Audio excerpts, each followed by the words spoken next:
안녕하세요. 부자 오빠입니다. 저는 삼성전자가 앞으로 주가가 크게 오를 거라고 확신을 하고 투자를 하고 있습니다. 제가 왜 그렇게 생각하는지 지금부터 이유를 말씀드릴 건데요. 삼성전자 하면 가장 먼저 떠오르는 게 반도체죠. 물론 반도체 외에도 스마트폰이나 가전, 디스플레이, 자동차 전장 사업도 하고 있습니다. 솔직히 말씀드리면 삼성전자 주가를 좌우하는 것은 반도체입니다.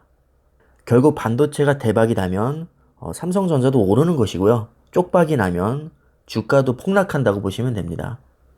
최근에 아마 신차를 계약하신 분들은 지금 몇 개월째 차를 못 받고 계실 겁니다. 수입차는 말할 것도 없고 심지어 국산차도 지금 몇 달을 기다려야 되는 상황이죠. 이게 왜 그러냐면요. 차량용 반도체가 부족하기 때문입니다. 물론 삼성전자에서는 차량용 반도체를 거의 만들지 않습니다. 왜냐하면 수익성이 떨어지기 때문이죠.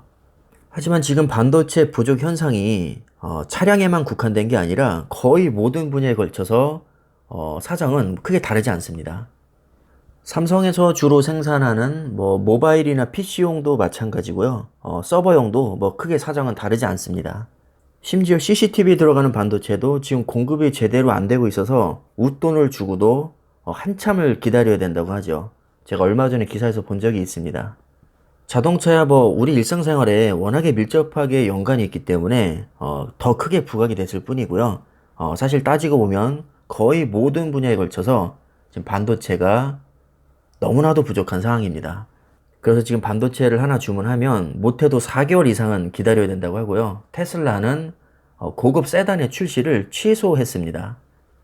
지금 테슬라뿐만 아니죠. 거의 모든 완성차 업체에서 반도체가 없어서 공장 가동을 중단을 시켰습니다. 자, 근데 이게 일시적인 현상이 아니라 앞으로 최소 못해도 1년은 더 간다는 전망이 나왔습니다. 아니 상식적으로 파운드리 업체들이 공장을 더 늘리면 늘렸지 있는 공장을 없애지는 않거든요. 그런데 왜 이렇게 반도체가 계속 부족할까요? 아주 간단합니다. 인간의 역할을 기계가 대신하고 있기 때문입니다. 예를 들면 인공지능은 인간의 두뇌를 본따서 만든 거죠. 계산 능력도 있고 판단 능력도 있습니다. 말 그대로 인간의 두뇌 역할을 대신하는 겁니다. 아직은 걸음마 수준이지만 이 걸음마 수준임에도 불구하고 엄청난 고성능 반도체를 필요로 합니다. 그 다음에 자율주행을 또 빼놓을 수 없죠. 요즘에 웬만한 차들은 차선 이탈 방지 기능이라든가 차간 거리 조정 기능이 있습니다. 그리고 앞차가 서면 같이 서고 또 앞차가 출발하면 또 같이 출발하면서 속도를 조절합니다. 원래 사람이 해야 될 일을 지금 기계가 대신하고 있죠. 결국엔 이게 다 반도체입니다. 그래서 요즘에 신차 계약을 할 때 이 고급 기능을 빼면 출고 기간이 단축된다고 하죠. 생산 지연의 주범이 반도체라는 결정적인 증거입니다. 자, 그 다음에 드론. 드론도 반도체 덩어리죠. 로봇. 요즘에는 로봇이 수술까지도 하는데 아직은 일반화되진 않았지만 결국 이것도 시간 문제라고 봅니다. 앞으로 의사가 설 자리도 점차 좁아질 거라고 봅니다. 그 다음에 사물 인터넷은 모든 사물에 반도체 칩이 박혀 있어서 서로 데이터를 주고받는 거죠.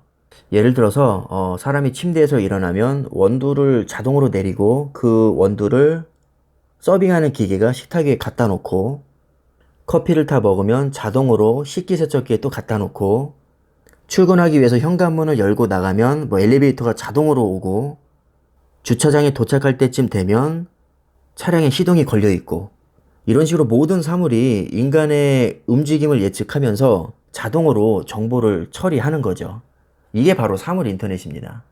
이게 제대로 구현이 되기 위해서는 모든 사물에 다 반도체 칩이 일단은 있어야 되고요. 5G 통신으로 이 정보를 교류를 해야 됩니다. 결국 여기에 들어가는 반도체 누가 만들까요? 삼성전자에서 상당 부분을 만들 겁니다. 심지어 삼성전자는 5G 통신 사업도 하고 있죠. 그리고 데이터를 저장도 해야겠죠. 이 저장하는 반도체가 메모리 반도체인데 삼성전자는 메모리 반도체 세계 1위 기업이죠. 그 다음 무인 시스템도 마찬가지입니다. 사물 인터넷과 거의 메커니즘은 비슷하죠. 인간의 역할을 한마디로 기계가 대신하는 겁니다.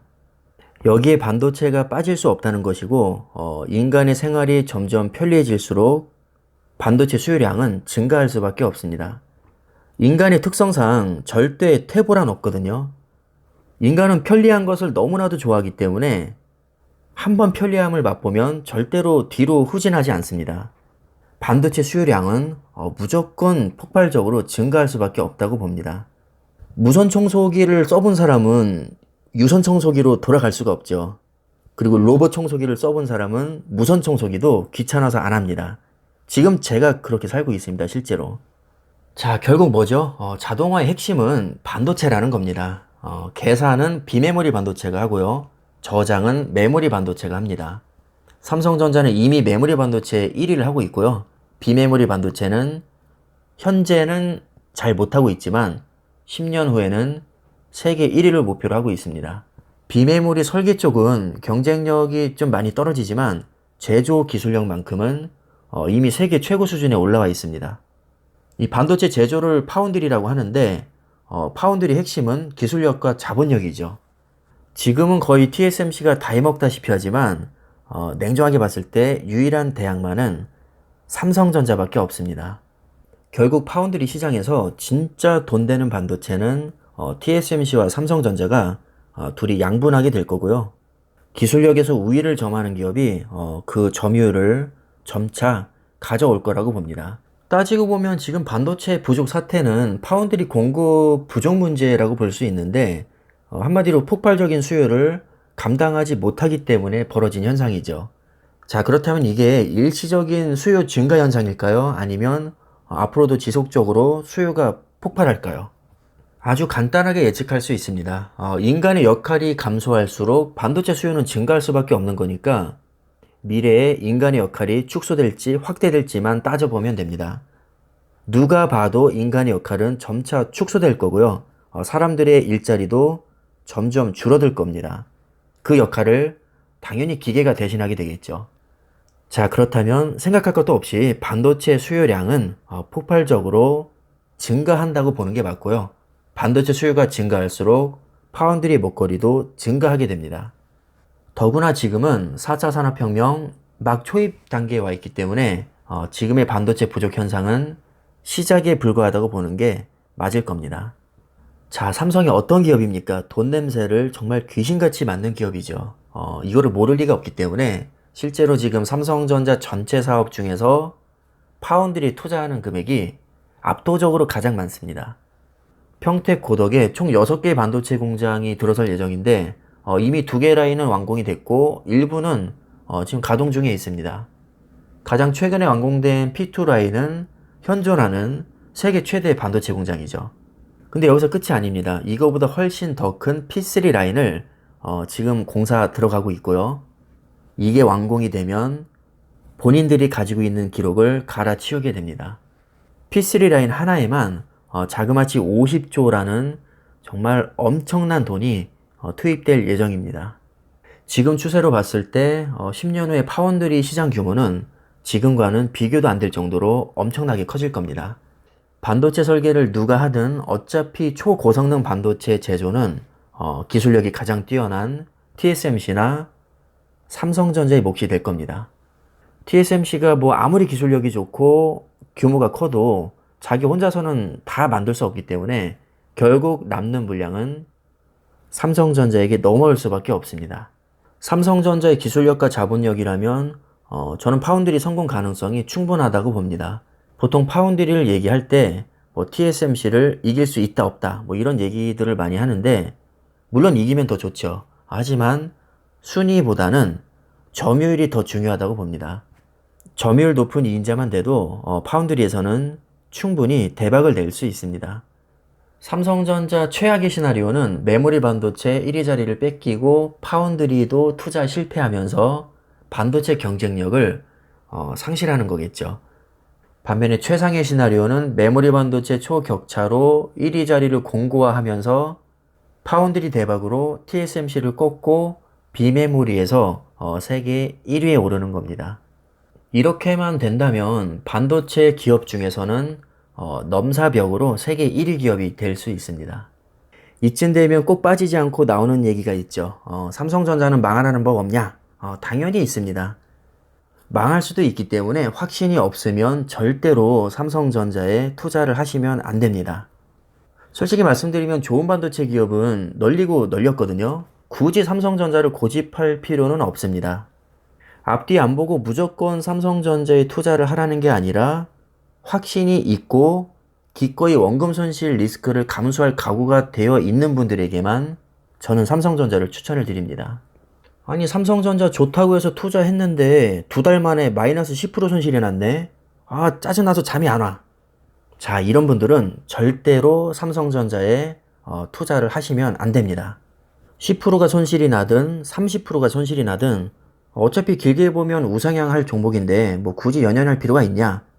오히려 주가가 빠지면 싸게 수량을 더 많이 담을 수 있다. 쌀 때 많이 담아 놓으면 나중에 떡상할 때 더 큰 수익을 볼 수 있으니까 걱정할 거 하나 없다. 이 정도의 확신이 있는 분들만 삼성전자에 투자를 하시는 게 좋다고 생각을 합니다. 그리고 반도체의 특성상 공장 하나 짓는 데만도 몇 년이 걸리고요. 장비 들여오는 데만도 또 몇 년이 걸립니다. 그리고 수율 잡는 데도 또 한참이 걸리고 기계가 노후되면 또 재투자가 들어가야 되거든요. 그러니까 미친 듯이 투자를 하고 있다고 해서 그 성과가 막 뚝딱하고 몇 개월 만에 나오는 기업이 절대로 아닙니다. 최소한 5년에서 10년 정도는 우직하게 지켜봐야 되는 기업입니다. 그렇기 때문에 성질 급한 분들에게도 절대 추천하지 않고요.